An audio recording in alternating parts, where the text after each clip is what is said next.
사과하는 적도 없고 제대로 정정하는 적도 없고 일방적으로 우리에게 자기들이 말하고 싶은 것을 쏘아보내고 있다. 이것 때문에 경계심을 가지게 되고 심지어는 적대감을 가지게 된 거죠. 근데 이 점을 좀 이제 언론에 종사하시는 분들이 좀 헤아려 봤으면 좋겠다. 그렇게만 좀 말씀드립니다. 그거거든요. 그러니까 조금 전에 말씀하신 것은 이제 지난 정권까지 타당했던 얘기인 것 같고, 그다음에 권위주의가 무너지는 건 저도 찬성하고요. 그 앞장섰던 사람이 저고요. 근데 문제는 뭐냐면 권위주의가 더불어서 권위까지 무너졌다는 게 굉장히 중요한 부분이에요. 그러니까 전문가의 말을 믿지를 않아요. 그러니까 옳든 그르든 아예 믿지를 않는 경향이 너무 심해졌는데, 좀 전에 그렇게 말씀하셨잖아요. 품질 낮은 기사에 대해서 기레기라 그러는데 요즘 나타나는 현상은 반대입니다. 그러니까 품질 높은 기사를 쓰는 사람들을 기레기라고 부르고요. 그 사람들이 믿고 의지하는 기사들은 보면 말도 안 되는 허접 쓰레기들이거든요. 예를 들어가지고 얼마 전에 서초동 집회를 하는데 제가 정말 충격을 먹었던 건 뭐냐면은 이 JTBC 기자가 보도를 하는데, JTBC가 어떤 곳입니까? 탄핵의 굉장히 중요한 키였던 노트북을 갖다 보도했던 그런 언론사인데, 옆에서 기자가 보도하고 있는데 옆에서 물러가라 뭐 JTBC 뭐 난리가 났더라고요. 아예 보도를 못하게 막는 그 군중들을 보면서 제가 충격을 받았거든요. 어떻게 이런 일이 벌어질 수가 있는가. 저는 유시민 이사장님의 책임이 상당히 크다고 봐요. 예를 들어가지고 알릴레오 있잖아요. 굉장히 왜곡 보도를 많이 합니다. 제가 몇 개 갖고 나왔거든요. 보다 못해서. 왜냐하면 저랑 관계된 일이기 때문에. 제가 지금 아직도 이해가 안 되는 게 내가 왜 학교를 그만둬야 됐는지.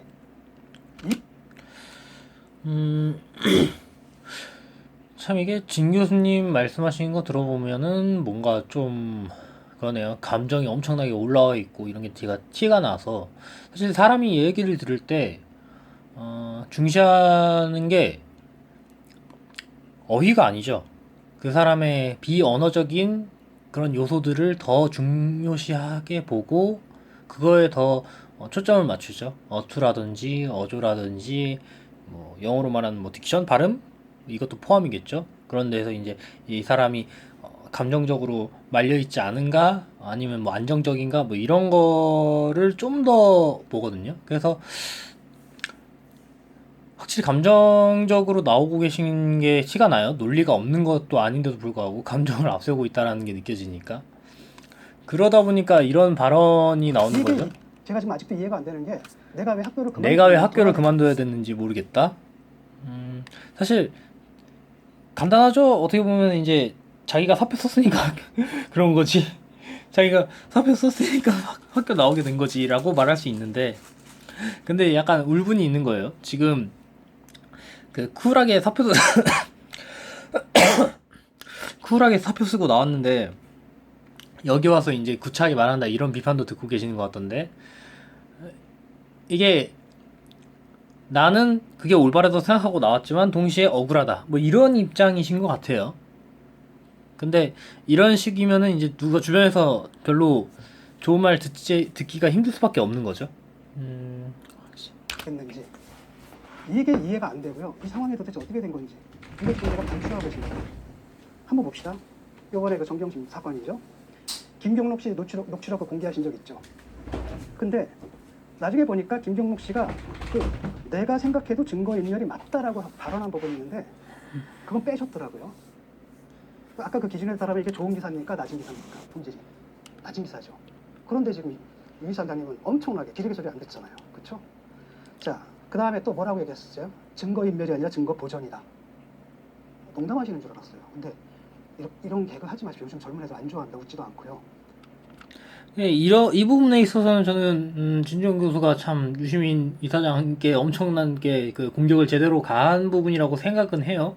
근데 이 토론의 주제에 맞냐라고 물어보면은 글쎄 이런 느낌이죠. 지금 토론의 주제는 어디까지나 언론이 어디 있냐는데, 사실 그런데 그러니까 JTBC에서 이제 시청률까지 생각을 해서 이런 배치를 했겠지만, 전 이게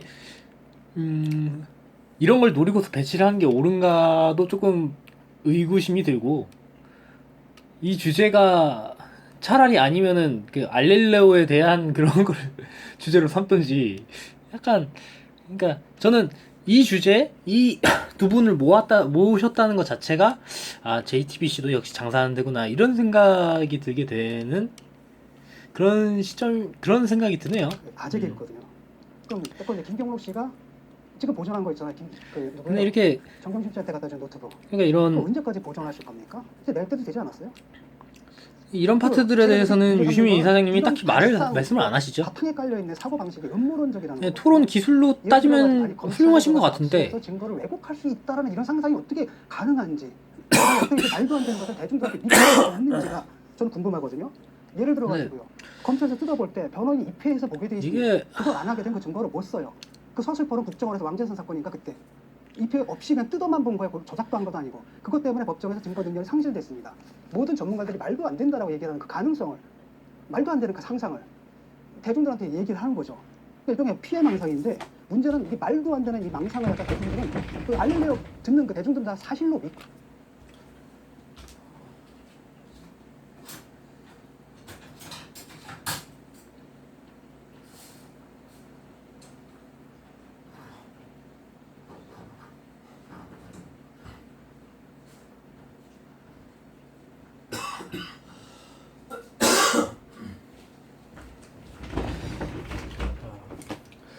근데 저는 이런 부분에서 그러니까 방금 피해 망상 뭐 이런 표현을 쓰셨는데 이런 거는 좀 또 별로 좋지 않죠? 굳이 이렇게까지 강하게 나설면 나설수록 사실은 이게 사람이 약간 없어 보인다? 없어 보인다고 할 수 있고 이제 논리가 빈약해 보인다 이렇게 볼 수도 있고 사람이 왜 이렇게 감정을 앞세우냐 이렇게 볼 수도 있는 거예요. 근데 나름의 화낸 이유는 이해가 돼요 저는. 근데 저 같은 경우는 입장이 요즘 보면은 좌파 저 문재인 찍었고 문재인 좋아하는데 요새 좌파들이 왜 이렇게 극단적으로 달리는 것 같지 이런 느낌 받을 때 엄청 많거든요. 우파만 극단적으로 달리는 게 아니라 좌파도 극단의 극단을 달리니까. 그런데 또 이런 거 이런 말 하면 이제 회색 분자 이렇게 표현하시는 분도 있을 것 같아요. 저는 근데 극단주의가 좋지 않다고 생각하고 전체주의도 좋지 않다고 생각하거든요. 다양한 의견이 나왔을 때 그걸 받아들일 수 있어야 되는데 서로의 의견을 받아들일 생각이 전혀 없어 보인다. 알고 있다라는 겁니다. 망상을 사실로 알고 있다는 거예요. 이게 저는 이제 굉장히 위험하다고 보는 게 이게 선동 방법이 언론이 아니에요. 증거 인멸이 아니라 증거 보전이다. 말장난이죠. 이게 뭐냐? 대중을 선동하기 위해서는 언어를 혼란시켜라. 누구 말씀인 줄 아세요? 위대하신 스탈린 동지 말입니다. 그리고 유 이사장님의 그 망상을 대중들은 현실로 믿고 있죠. 나의 상상이고 너희의 세계다. 누구 말씀인 줄 아세요? 위대하신 히틀러 총통 말씀입니다. 제가 지금 굉장히 경고를 하는데 지금 구사하는 언어가요. 전체주의 선동의 언어라는 겁니다. 그리고 그런 선동에 체내된 사람들이 멀쩡한 레거시 미디어를 공격하면서 기레기라고 하고 있어요. 아셔야 됩니다. 이 부분에 있어서는 저는 솔직히 맞다고 생각해요. 제 개인적으로는. 근데 레거시 미디어라고 지금 표현하고 있는 그러니까 뭐 조중동이나 뭐 한겨레나 뭐 이런 그런 메이저 신문사 뭐 방송사 이런 걸 말씀하시는 거겠죠? 레거시 미디어라는 표현 자체도 처음 들었는데. 근데 제가 무식해서. 근데 그 미디어들이 정상이냐라고 물어보면 저는 아니라고 생각해요. 걔네들도 정상은 아닌 것 같은데? 이러면 모두까지밖에 안 됐지만 다 정상은 아니에요. 그게 정말 정상적이고 막 신뢰도가 엄청 높았으면 사람들이 유튜브를 그런 뭐 유튜버들 이야기 찾아듣고서 막 그래 막 세상이 썩었어 뭐 언론 기사 전혀 하나도 믿을 수 없어 이런 말이 안 나오겠죠. 그런 합리적인 그런 게 그런 확신을 못 줬으니까. 그러니까 사람들이 유튜브에 빠지는 것도 있거든요. 근데 지금 이 진중훈 교수님은 이제 나는 옳다라는 게 되게 강하게 전제로 박혀 계신 것 같아요. 바로 달라면 되겠습니다. 아니요, 제가 이런 거는 바로 답하면 토론 엉망될 것 같아서. 이 부분에 있어서는 이제 유시민 사장님이 잘 돌리신 거라고는 생각은 해요. 근데 어떤 의미에서 보면은 약간 비겁하다? 이런 평가를 내릴 수 있는 측면도 있어요. 근데 이 토론에 있어서는 이 내용에 답하는 게 당연히 맞지가 않거든요.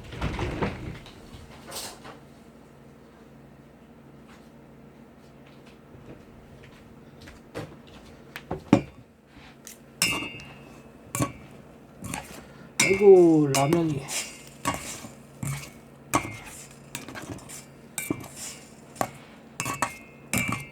다 된 줄도 몰랐네. 그럴까요? 옆에서 네. 보는 분들이 좀 말씀하시고 예, 그다음에 제가 하는 게 알겠습니다. 정진우 교수께 드릴게요. 김 교수님은 멀쩡한 레거시 미디어라는 표현을 쓰셨는데 그 멀쩡한 레거시 미디어들의 조국 보도나 여러 가지 보도들이 방금 말씀하신 것 같은 음모론이나 선동에 기초하고 전혀 않다라고 생각하시나요? 예를 들어가지고 어떤 보도가 구체적으로 문제가 되는지 생각해 볼 때 제시를 해주세요. 왜냐하면 내가 입장에서 봤을 때 동양대 보도에 관해서 봤을 때는 여러분들이 비판한 레거시 보도가 대부분 다 맞았고요. 여러분들이 상처나는 그 좋은 품질 좋은 기사 있죠. 다 왜곡이고 날조입니다. 그렇습니다. 예. 최성해 총장이 처음에 검찰하고 나와서 학자적 양심으로 얘기 지금 답변을 너무 포괄적으로 하셨죠? 진 교수님이 어마어마하게 포괄적으로 하셨죠. 저렇게 되면 약점이 당연히 생길 수밖에 없죠. 왜냐면은 너 전부 다 했지 이렇게 나와가지고 상대한테 그러면은 꼬투리를 잡힐 수밖에 없는 그런 지금 표현을 썼어요. 그리고 그 이유는 지금 감정적이 돼 있으니까. 그러니까 그런 표현이 쉽게 나오는 거예요. 한 그 내용들을 처음에 초기한 보도한 내용들을 바라보면 최성해 총장에 대한 거의 모든 전체적인 신뢰의 바탕을 둬서 그다음 한쪽은 완전히 죄를 진 사람으로 만들어 놓고 보도했던데 최성해 총장의 그 말씀들은 다 옳았나요? 그리고 그걸 보도했던 언론들은 다 옳았습니다. 최성해 총장이 얘기한 것 중에 디테일을 틀렸지만은 다 옳았다고 말씀하시죠? 아니 누가 이제 옳았다고 얘기했습니다. 전 전반적으로 레거시 미디어는 다 옳았다고 아니 최성해 총장님이 말한 것을 갖다가 레거시 바로 있어야 되잖아. 보도했고요. 여러분들도 마찬가지로 보도했을 겁니다. 근데 최성해 총장님이 얘기한 건 바로 뭐냐면 디테일은 틀렸지만 그분이 말한 실체, 표창장이 왜곡됐다라는 것은 사실입니다. 그러니까 자기 말 번복한 거밖에 안 되잖아요. 디테일을 그러니까. 걸어가지고 왜곡됐다라는 확신은 잠깐만요. 지금은 그거는 판결의 문제로 넘어갔기 판결의 때문에. 문제가 아닙니다. 네, 어떻게 확신하시는데요, 그러면? 제가 아니까요. 예를 들어가지고 표창 자, 그리고 나왔죠. 제가 아니까요. 이게 어떻게 보면 저럴 자신을 가지는 게 완전히 말이 안 되는 건 아니에요. 자기가 동양대 교수니까. 근데 100% 확실하다라고 하는 그 근거로 세우기에는 조금 빈약한 건 맞고, 사실 저런 거는 정말 무슨 수사기관이 수사를 하지 않는 한은 그렇게 좋은 표현이 될 수가 없죠. 차라리 어디서 수사한 게 이런 게 나왔다 이렇게 표현하는 게 낫지. 내가 잘 압니다. 내가 잘 안다고 해도 차라리 표현을 내가 당사자였다 뭐 이런 표현을 쓸 수 있으면 좋겠는데 그런 게 아니라 그냥 제가 알아요 이래버렸죠. 표창장에 지금 문제는 뭐냐면 표창장에 기재되어 있는 그 프로그램 자체가 열리질 않았어요. 열리질 않은 프로그램에 어떻게 봉사활동이 있고 하지도 않은 봉사활동에 어떻게 표창이 있습니까? 아직도 믿고 계세요? 그거를? 아니, 그러니까 전뭘 때문에 확신하시는지 잘 모르겠는데 뭘 검찰보다도 훨씬 더 확신하시는 아니 제가 얘기를 하잖아요. 학교에서 예컨대 그 표창장 보셨죠? 거기 프로그램 나오죠? 그 프로그램이 열린 적이 없어요. 그냥 판결의 문제를 넘어가서 자꾸 얘기하지만 아니, 판결의 문제가 저는 아니라 분명히 학교에서 최성해 알잖아요. 총장의 보도에 대해서 자, 최성해 총장의 발언에 대해서 레거시 미디어가 보도한 양식이 잠깐만요. 제때 모든 것들이 진실이었고 모든 것들이 기대기가 아니었다라고 얘기하시는 그 확신이 어디서 나오는지 잘 잠깐만요. 모르겠어요. 조금 전에도 말씀하신 게 이제 장경욱 교수의 그 증언 뭐 이런 거 가지고 이제 말씀하신 것 같은데 그 자기가 말한 그 프로그램이 열리지 않았다는 것은 장경욱 교수가 검찰에서 확인하고 왔으니 어떤 알 수 없는 이유로 얘기하고 있지 않은 거고. 자, 잠깐 좀 얘기한다면요. 글쎄요. 그 레거시 미디어라고 해서 다 옳은 걸 보도하지는 않죠. 네. 예, 뭐 오보도 있는 것이고, 그에 따라 사과도 해야 되는 것이고, 수정도 해야 되는 것이고, 레거시가 아닌 이른바 이제 뉴미디어라고 해서 또 옳은 걸 다 얘기하는 것도 아니잖아요. 그죠? 그래서 너무 이렇게 이쪽은 다 틀리고 저쪽은 다 맞다 이런 쪽으로는 토론이 진행이 좀 안 됐으면 예. 좋겠는데, 저도 우려하는 게 진 잠깐만요. 교수님이 잠깐만요. 과도 일반화 방식에 아니, 대해서 잠깐만요. 우려하거든요. 최성해 총장에 대해서 예컨대 최성해 총장을 여러분들이 왜 그렇게 공격하는지는 나중에 제가 말씀을 드릴게요. 따로. 네. 그래서 여기 전 전북대학이죠. 강동만 교수님이 지난번에 이제 학회에서 연설을 하시는데 이런 얘기를 하시더라고요. 해장국 저널리즘의 시대가 열렸다. 자기에게 속 시원한 얘기만 해주는 언론만 제대로 된 언론이라고 이야기하고 자기와 견해를 달리하는 모든 것은 팩트가 맞든 상관없이 그냥 기레기라고 부른다는 것이죠. 저는 그러한 것들이 오늘날 어쩌면 레거시 미디어에게도 도움이 되지 않고 1인 미디어의 대안적 성격이 강조되는 아주 유용한 특성들이 있는데 그것을 이야기하는 면에서도 좋은 전략은 아닌 것 같습니다. 현재의 상황이라는 게 다들 자기의 정파적 이익에 따라서 이익에 부합되는 것들만 옳은 언론이라고 얘기하는 이런 해장국 저널리즘의 시대 조금 저는 막아냈으면 좋겠고요. 예. 레거시 미디어가 갖고 있는 나름대로의 강점과 특성들은 존중해주고 그런 어떤 조직으로서의 틀 말고 갈릴레오야 사실 혼자 하시는 방송이고요. KBS, JTBC와 같은 그런 거대의 뉴스 미디어와 비교할 수가 없으시잖아요. 그렇기 때문에 조금 준비는 덜 돼 있지만 잘못된 엣지, 비판적 부분들 좀 강조해서 얘기하시는 것이니까 저는 그런 면에서는 어느 정도 균형을 갖고 함께 가야지 우리나라 전체의 언론 상황과 사회적 소통이 원활히 될 것이다. 저는 그렇게 봅니다. 예, 그 부분에 있어서 이제 진 교수께서는 자칫 그런 현상 속에서 여론의 왜곡 현상이 일어날 수 있다라는 것을 지적하신 건데 네. 유 이사장께 드리겠습니다. 이제 오늘 토론이 사실은 우리가 사용하는 미디어가 우리가 보통 언론이라고 부르는 이것을 전통 미디어, 레거스 미디어라고 하든 아니면 올드 미디어.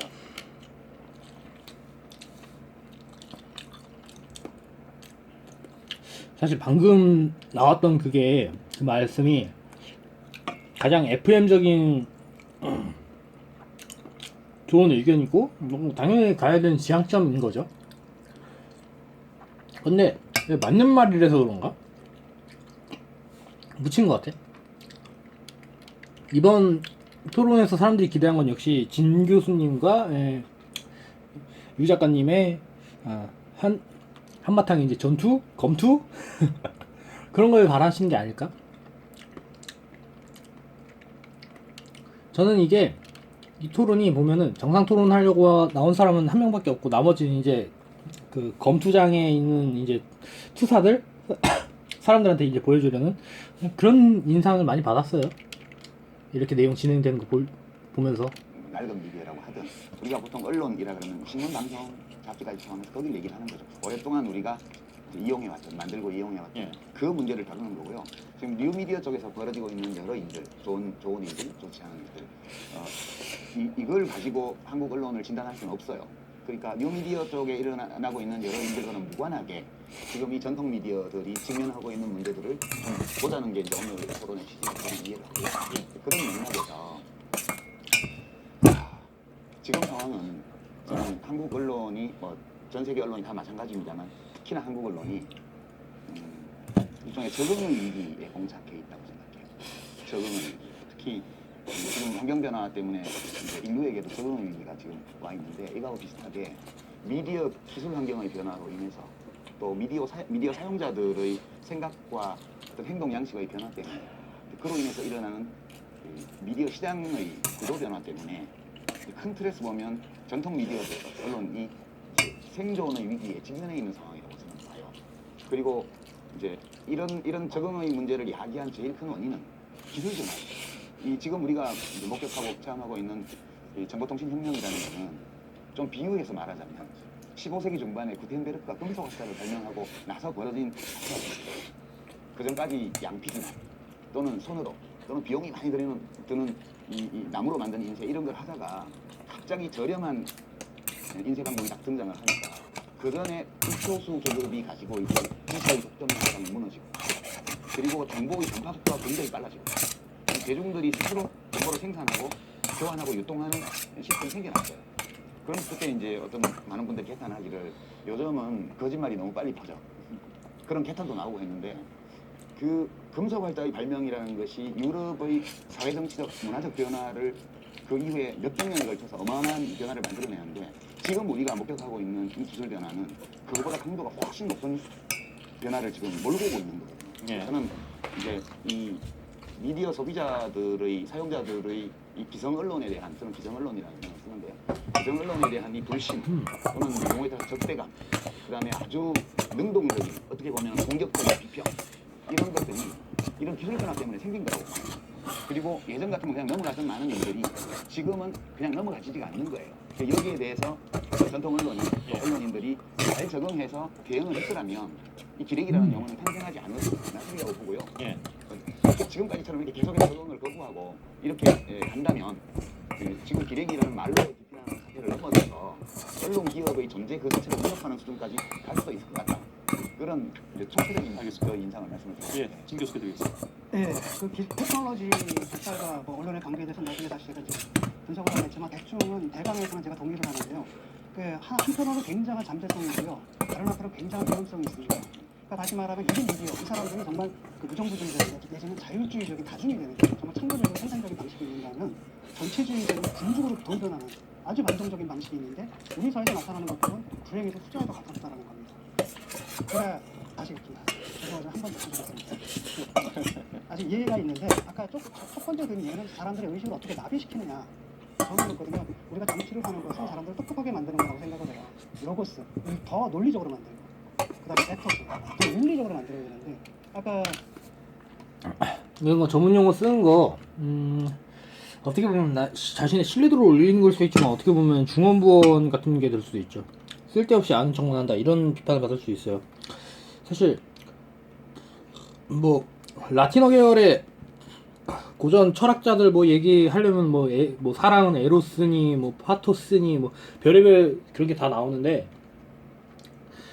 근데 대략적인 거는, 근데 이런 게 알고 보면 별거 아닌 건데 모르는 사람들한테 대단해 보이려고 쩔어갖고 있다라고 말할 수 있는 사람들도 요즘은 적지가 않거든요.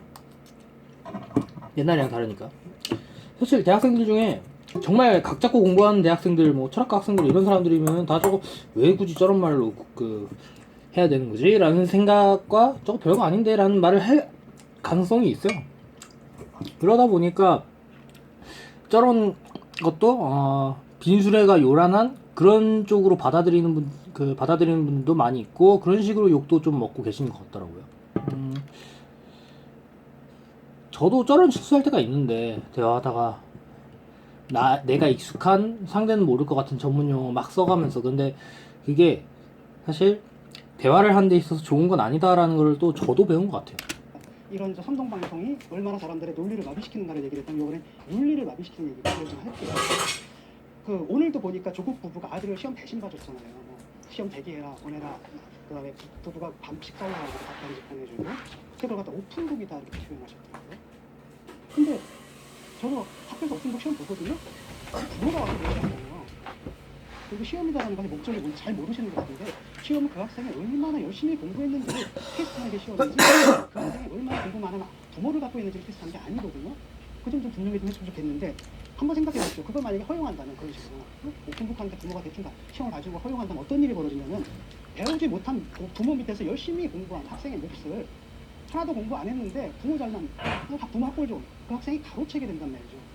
그런데 그게 기회는 평등하고 과정은 공정하고 결과는 정의로울 것이다 라는 현 정부의 가치관 아닙니까? 이거는 너무나 배치가 된다고 생각을 하고요. 더군다나 법무부 장관이잖아요. 법무부가 영어로 뭐죠? 아세요? 자, 보세요. 이거 사실 이 부분에 있어서 유시민 사장님이 뭐 아무런 반응을 안 하시죠. 말 끝날 때까지 기다리는 것도 있겠지만 말 안 하는 게 좋겠다라고 판단을 하신 것 같기도 하고. 근데 이 다음에 진 교수님이 또 뭐 그거 할 거예요. 아시죠? 그 전문 용어, 어떻게 보면 쓸데없는 전문 용어. 독일어로 뭡니까? 유스티스 미니스테리움, 영어로 미니스터 오브 저스티스죠. 저스티스의 저스티스, 정의. 그런데 이런 불의를 저지른 사람이 과연 이 자리에 어울리냔 말이에요. 근데 사실 이거 그러니까 정의가 어원이니까 이건 정의로운 거여야 되는데, 이 사람은 정의롭지 못하다, 이렇게 되는 것 자체가 좀 기묘하다는 느낌이 들어요. 그러니까 정의롭긴 해야죠. 당연히 정의롭긴 해야 되는데 굳이 이런 식으로 설명하는 게 좋았을까? 오히려 이게 자신의 격을 더 떨어뜨리는 그런 게 될 수 있지 않나? 그래서 더 소리를 많이 듣는 것 같기도 하고요. 이게 어울리냐라고 이렇게 외국 보도를 하시면 어떻게 됩니까? 근데 문제는 또 그 다음인 게, 이 말도 안 되는 논리를 갖다 저분들은 또 받아들입니다. 나 그게 너무나 가슴 아파요. 왜 사람들을 저렇게 만들었을까? 그러니까 제가 좀 잠깐만, 말씀드릴까요? 제가 다시 알려서 얘기할게요. 예. 이게 어떻게 되냐면, 제가 오늘 지금 그 페이스북에서 보고 온 내용을 좀 말씀드리는 거예요. 그 히틀러 일기라는 얘기가 있죠. 히틀러 일기가 발견된 겁니다.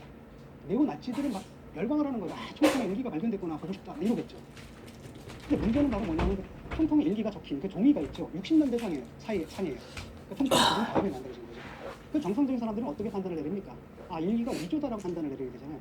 근데 네오 나치들은 어떻게 하라는 자세가 거꾸로 갑니다. 그렇다고 총통은 아직 살아계시다. 이게 전체주의 사고방식이거든요. 사실 이런 일들이 있으면 조국 인사가 참 도덕적으로 문제가 있었구나, 이게 정상이잖아요. 그렇죠? 근데 뭐라고 얘기하는 줄 알았어요? 야, 그렇게 떨었는데 그것밖에 안 나왔어? 조국은 얼마나 청렴한가, 이렇게 가요. 그 방송 들은 분들이. 제가 좀 할까요? 이제? 예, 말씀하시죠. 이제 이 토론이 참 어려운데요. 이제 특히 조국 장관과 관련되어 있는 이 언론 보도를 하면 좀 힘들어요. 왜냐하면 근데 어차피 토론해야 될 문제긴 합니다. 왜냐하면 우리는 아무도 사실을 몰라요, 정확하게. 지금 우리가 미디어를 통해서 만날 수 있는 내용은, 진 교수도 뭐 그거에 대해서 특별히 따로 취재하시는 건 아니잖아요. 언론에 보도되는 걸 보고 말씀하시는 거잖아요. 저는 뭐 다른 사람 회유할 일 없습니다. 아니요, 그러니까 방금 반응이 좋은 반응은 절대 아니죠. 유시민 이사장님은 되게 굉장히 일반론으로 가고 계세요. 이거에 대해서 저놈 일반론 펼치면서 그 피하는 거다 이렇게 평가하시는 분들도 계시는 것 같은데, 근데 감정에 휩싸여서 상대를 공격하는 것보다는 일반론 펼치는 게 더 좀 괜찮아 보이거든요. 괜찮은 자세로 보일 수 있거든요. 다만 만약에 이거를 삐뚤어져서 반대편에서 본다고 하면은 저는 비겁하게 피했다 뭐 이렇게 말할 수도 있어요. 이게 관점의 차이이긴 한데 어느 쪽도 완전히 말이 안 되는 건 아니라고 생각해요. 그런데 이것도 일반론이지만 우리가 저 사람들의 마음속을 이제 들여다볼 수 있는 건 아니니까 유시민이 비겁하게 피했다라고 확실히 단정지하기도 애매하죠. 객관적인 태도도 아니고요. 정상적인 태도라고 보기도 조금 힘들 것 같아요.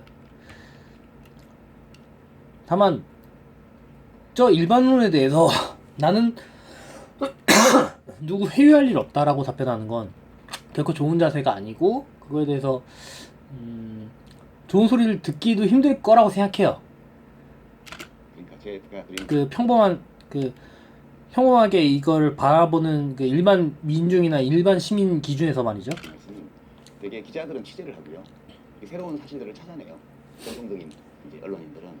그리고 이제 우리들은 대부분 그렇게 취재를 해서 남이 모르는 새로운 정보를 이제 찾아내는 사람들이 아니고, 주로 전통 미디어를 통해서 나오는 정보들을 보고 해석하고 평가하고 자기 판단을 형성을 하죠. 근데 지금 우리에게 이제 알려져 있는 거의 모든 정보들은 검찰의 주장이에요.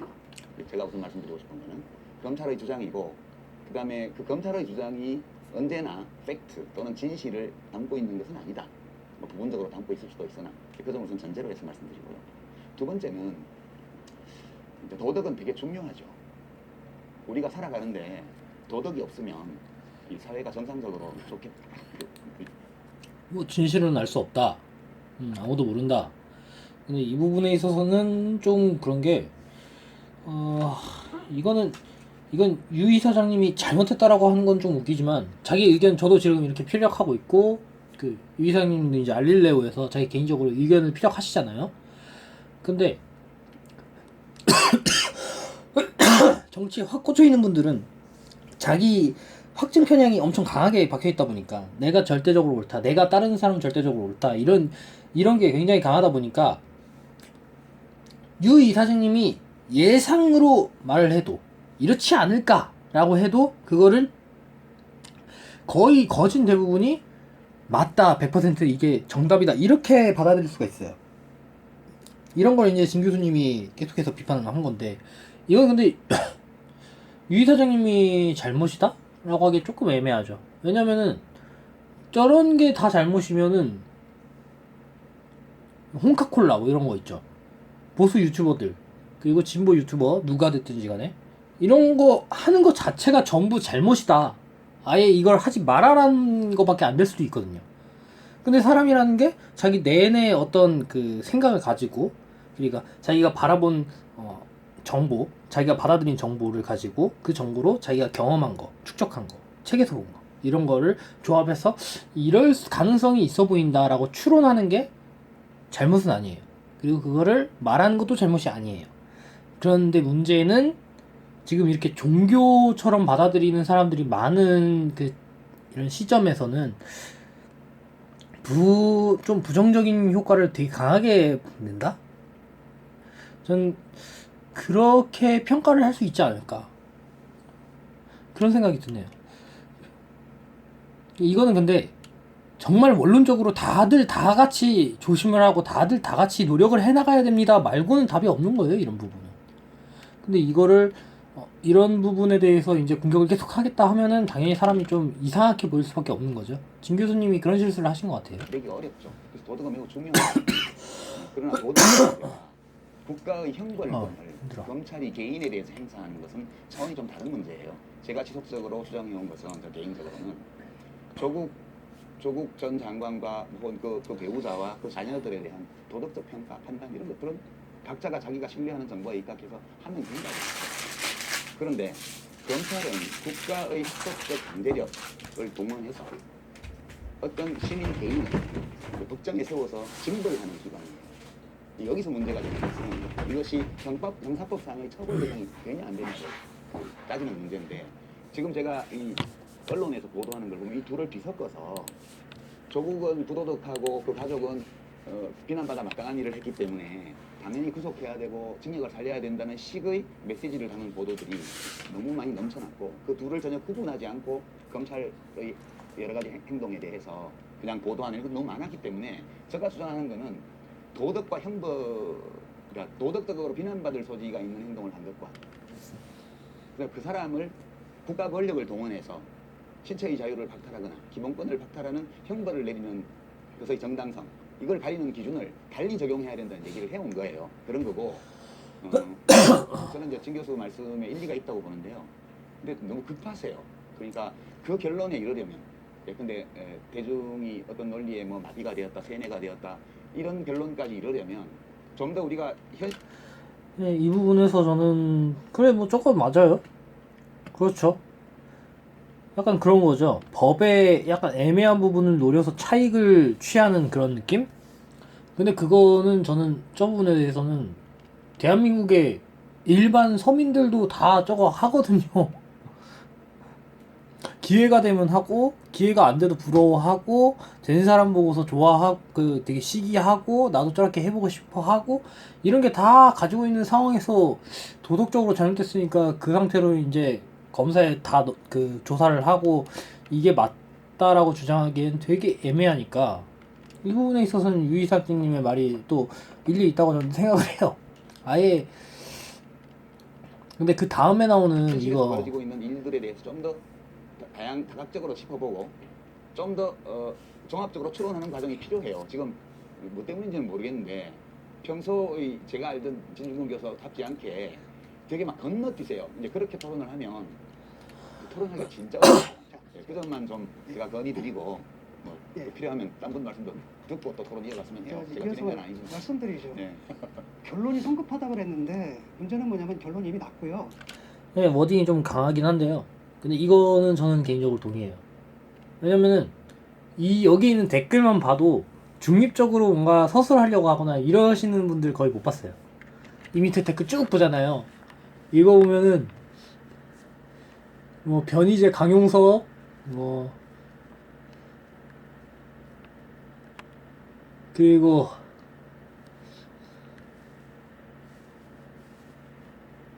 화가 나네 문맹이 아니네